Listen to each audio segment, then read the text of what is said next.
Hello friends and welcome to our channel. In this video, I will show you and tell you how to disable iMessage on your iPhone.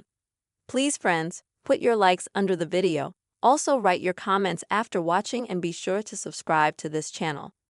Come on friends, let's get started. And now I'm going to show you the whole process.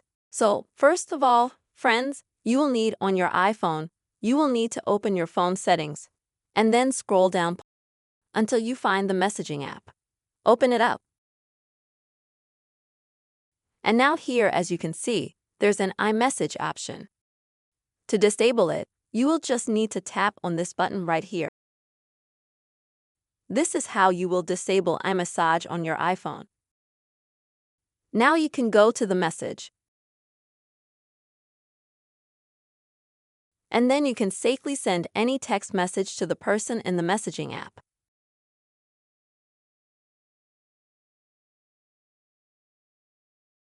And you'll see that you've turned off iMessage because a normal message is this green color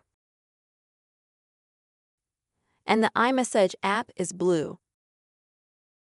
This is how you can easily disable iMessage on your iPhone, friends.